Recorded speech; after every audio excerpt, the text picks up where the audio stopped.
edge-of-your-seat action thriller that can't be missed. Rent Ava, starring Jessica Chastain. Visit redbox.com for all the ways to watch. We got more golf for a good cause, Key. Mm-hmm. Tom Brady's a little bit busy, so he's not going to be able to participate in this one. It'll be Phil Mickelson and Charles Barkley. We're going to have to give Mickelson some help here. Taking on Steph Curry and Peyton Manning in a charity golf match. It's called the Match Champions for Change, November 27th at Stone Canyon Golf Club in Oro Valley, Arizona. That's why we started from A to Z in Phoenix. And a great cause, Key. All of the money will benefit historically black colleges and universities. So Mickelson and Barkley, Curry and Manning, with Tom Brady maybe watching on his phone if he gets a few minutes to peek out after the matchup later in the season. So it'll be fun, November 27th. NFL injuries. We talked so much about the Eagles. Here's one more Eagles note you need to know. Zach Ertz expected to miss 3 to 4 weeks. Running back Miles Sanders is out. They'll take on the Giants in a couple days. The offensive line is already decimated. And again, the winner of this game will end up being in first place in a tie with the 2-win Dallas Cowboys. The 49ers' great running back Raheem Mostert has a high ankle sprain. You might remember Mostert was the breakout star of the playoffs for the 49ers, renegotiated his deal. He's likely headed to IR, but remember, this year IR is just a minimum of 3 weeks. High ankle sprain could be back soon enough. And the World Series tonight.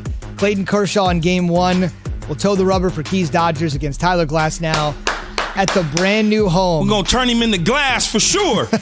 We'll see if that glass will shatter, or maybe the Rays will shatter the glass ceiling and win their first World Series. It'll be played at the brand new home of the Texas Rangers, Globe Life Field. Expect about 12,000 fans or so in attendance. And as you know, it has been a tale of 2 different halves for Clayton Kershaw. Regular season is dominant as dominant gets.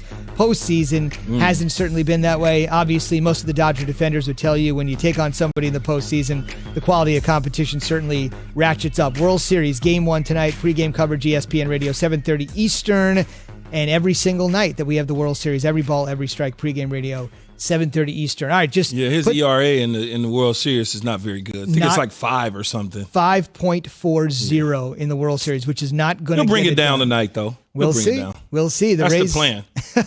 The Rays have some guys you never heard of, but by this time tomorrow, that certainly may change, including the great rookie Randy Arozarena. If you see him tonight, he has had one of the greatest splashes onto the postseason scene we have seen in many years. All right, so put your Dodger cap, your fan cap on, literally and figuratively.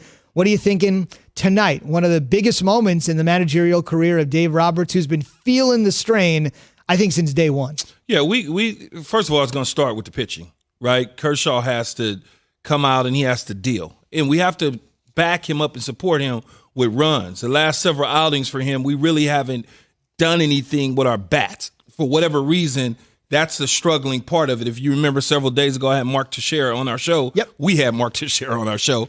And that was a question I asked him about the pressure of a pitcher in those innings. You get to the 5th, 6th inning and you're still battling in a 1-0, 2-1 situation. We've got to give him some room to play with. And I think it starts with him on the mound, but also with our bats. The guys like Bellinger, even though something may be a little wrong with his shoulder, you got to hope that a guy like that comes through, and JT and Seager stays hot. That way we can get some runs. And now Kershaw can relax at the mound and pitch like he's capable of pitching. Can you appreciate the fact that even though the Dodgers have the 2nd highest payroll and the Rays have the 28th highest payroll, you like that, huh? At $28 million, their highest paid player. Do you appreciate the fact that they are? They're frugal. But you talk about their payroll all the time, though. That's the first thing you go to when you talk about the Rays is the payroll. It's like, we're saving money over here. You can still accomplish a championship, which you can.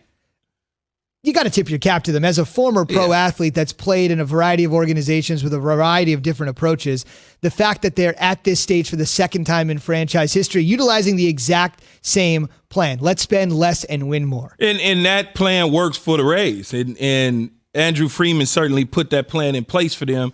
And they've taken over and they've done well with it. The Dodgers. Jalen Hurts. They drafted him in the 2nd round. Now, right now they're using him in so-called X plays, gadget plays, and that's good. They need to get him on the field more. Why? Because all you have to do is look at the decimated offensive line. The Eagles have an absolute problem with pressure right now. Carson Wentz is getting brutalized. It's not Carson Wentz's fault. No, it is. The problem is they can't get any good quarterback play because he's a sitting duck. He's a target. Now, I'm watching a game on Sunday from the press box, glass enclosed. And the right tackle, Jack Driscoll, the rookie, goes out. Now, he's the second right tackle because Lane Johnson's already out with an ankle injury. So they put in a guy named Brett Toth. Now, like I said, I've been covering the team since Keyshawn was in high school, and I didn't know who Brett Toth was. So I look up Brett Toth. He is a part-time instructor, ROTC instructor at Arizona State who just graduated from West Point. I look at his picture. He looks like a nice young man. He's handsome from West Point, got a nice haircut. But guess what, Key? He's not a starting right tackle in the National Football League. That's not part of his job description. He's the guy you put in the fourth preseason game as a backup. And maybe at some point in his career, he'll be a starting right tackle. So let me finish the story because this is very indicative of the quarterback problem that the Eagles have. So Brett Toth takes the field as a right tackle against the Baltimore Ravens. And there's the corner lining up on his right shoulder. Now, that corner is not there as a welcoming committee. He's not going to reach across the line of scrimmage and welcome young Brett Toth to the National Football League. He's going to blitz. Mm-hmm. Do you know why I know that? Because the Ravens lead the league in corner blitzes, and they lead the league in DB sacks. They lead the league in blitzing. They lead the league in blitzing so much that if it holds up, they will lead the league in blitzing for the last 15 years. And they blitz off of Brett Toth, and that DB takes Carson Wentz's head off, takes his lunch money, sacks him. And to me, I'm looking at that and I'm saying, okay, you put Brett Toth into the football game. You don't give him any help. Where is the coaching staff lining up somebody to chip to help young Brett Toth? Where is the quarterback saying, uno momento, hold on, time out. We have the wrong protection here. I'm about to get my head taken off by this DB. None of that happens. So to me, this team needs Jalen Hurts as a diversion, if nothing else, to create a different look for the defenses. And when he was in there, when he was in there against the Ravens, that's exactly what he did. He created a different look. He created some energy. He needs to be on the field on Thursday night. I'm saying 25, 30 snaps, not 7 to 10. Wow. 25, 30 snaps. All right, I'll go 15, 20 snaps on the field. Don't you agree with me? The problem it's so funny because I just got chills in my body when you said 25 snaps. The thing that concerns me the most about that, Sal, and you know how coaches are, they get afraid to put a guy in like Jalen Hurts when they got a big money guy like Carson Wentz, and all of a sudden, them 15 snaps increase to 20, and them 20 increase to 25, and the players start to rally around that. Now you got a major quarterback issue that you didn't want to have. So my question to you, Sal, being down there covering them since I was at high school, or better, even elementary. Hey, but wait a minute. You like I picked out the Dorsey Dons, right? Oh, yeah. Come on. No, yeah. Come on now. You've been holding that one in your back pocket for a while. That's my high school, Z, just in case you wanted to know. Gotcha. The Susan Dorsey High School. Come on now. I know your history, Keyshawn. Come on. So let me ask you this, though, Sal. Do you think it plays in the mind of Doug Peterson the what-if effect? It gets to the what-if effect, much like Lamar Jackson with Flacco. Even though they wanted to move on from Flacco, once they made the decision that was the guy, the rest was history. I don't think that that's the case, and I know Doug Peterson very well. We live in the same town. We text and talk all the time. I don't think that's the case at all. I think he just believes in Carson Wentz. I do.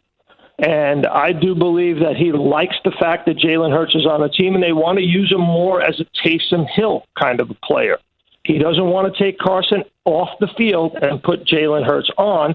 He wants them on the field at the same time. I think that's what he wants to do. fascinating. So we will see how the Eagles rebound. They're going to have just a couple days to get there. And the Giants are coming off their first win in the Joe Judge era. So it'll be interesting from a couple of different ways. And with what happened to the Cowboys last night, it's a division that's completely up for grabs right Absolutely. here, not even halfway through the season with 2 wins. The hot Giants. The hot looking for 2 in a row. NFC East right now, winning percentage of 229. And guess what? I got this from Evan Kaplan, great Evan Kaplan of ESPN Stats and Information via the Elias Sports Bureau. This is the first time in NFL history we are going into Week 7 with 10 teams, nearly a third of the NFL with either 1 or 0 win. Wow. That says it all. That's a mic drop moment from Sal Palantonio, courtesy of our man Evan Kaplan, one of the biggest Giant fans I know. It must have pained him to come up with that research, but that is a stat that tells you everything you need to know about this division. Sal, thanks for joining us this morning. Really appreciate it. Thanks a lot, Sal. You got it. All right. Once again, check him out on the Matchup Show. And Sal joined us on the Shell Pennzoil Performance line. Pennzoil synthetic motor oils are made from natural gas. Gives you unbeatable engine protection. The proof's in the Pennzoil based on Sequence 4A wear test using SAE 5W30. Yeah, Sal's so funny. He had that high school in his back pocket for a long time. Good high school, though. Chili Davis, Sparky Anderson. Little baseball there for you. Yeah. We'll talk a little baseball here in a second, a little MLB, but first a little A to Z. From Phoenix to Tampa and everywhere in between. From A to Z.